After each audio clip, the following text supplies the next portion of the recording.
rolling and action. All right. The important concept to grasp is that selling at shows is different. It's different from all other forms and styles of selling that you do during the business day or doing your career. All right. Take two. The most important concept to grasp is that selling at shows is different. It's different from all other forms of selling you've done during your business day or your career. Now, how many of you have showrooms or some type of an office space where the public travels to meet with you? Yeah, quite a few of you. What's the situation? Do they arrive completely unannounced? No. They've been impacted by your advertising, or perhaps they met you at the show. They're coming to the showroom pre-qualified. You know that they are already interested in your product or service. Now, how many times have you seen it where the couple shows up in your parking lot, they get out of the car, they open up the front door to your showroom, they stick their head in, they kind of look left and right, and then they decide, oh, I guess not. They spin on their shoe heel, they go back, get in their car, go home. Never happens. How many of you have a business where key to success is arranging for the home appointment? Again, many home show exhibitors. What's the situation there?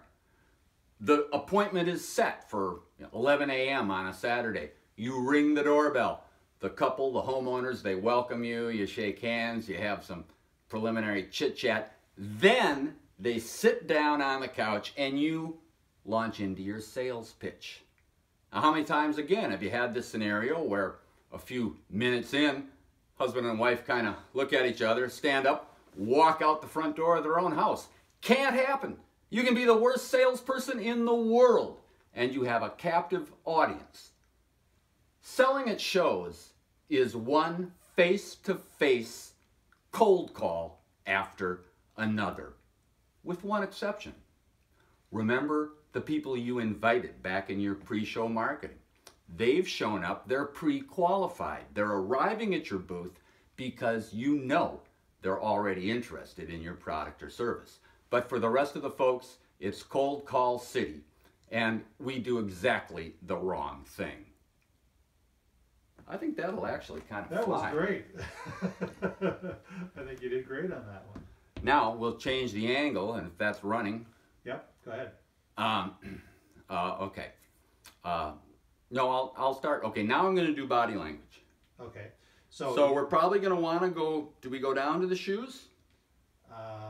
You don't want to, you want to do it with edits. You don't want to actually have to move the camera and come back up. Well, probably not, but let's see here. So if I get... Well, here we need to be, I think, can you shoot me about mid-calf? Yes.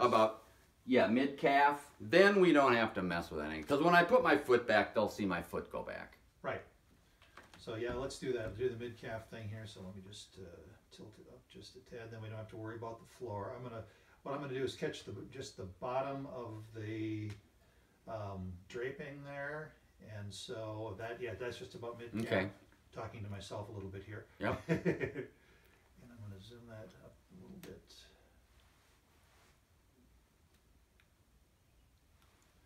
Okay, that battery saver thing gets annoying after a while.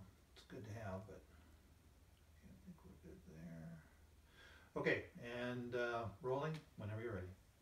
First mistake is bad body language. How do we stand in the booth? And we do stand as much as possible. Do you ever find yourselves crossing your arms, this kind of a disinterested, don't invade my property look?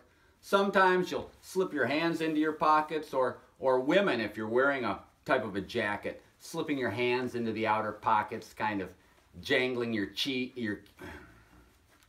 I had most of that. Take two. All right. First mistake is our body language. How do we stand in the booth? And we do stand as much as possible. Do you ever find yourselves crossing your arms, this kind of a disgruntled, disinterested, don't invade my territory type approach? Very off-putting. Or hands in your pockets, when's my shift over?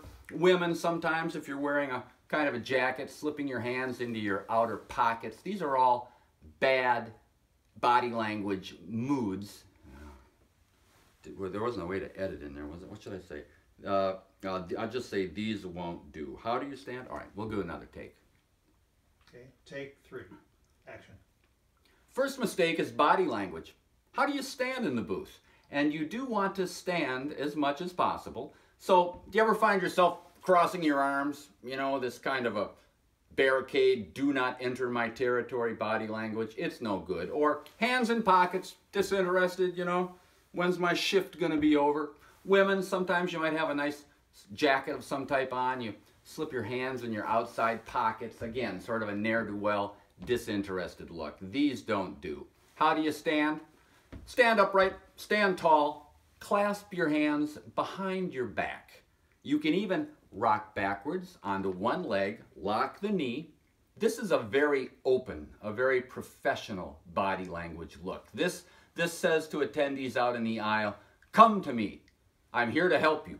I'm here to pay attention to you. All right, and that'll be a cut. Okay. All right. Then we'll do part 2.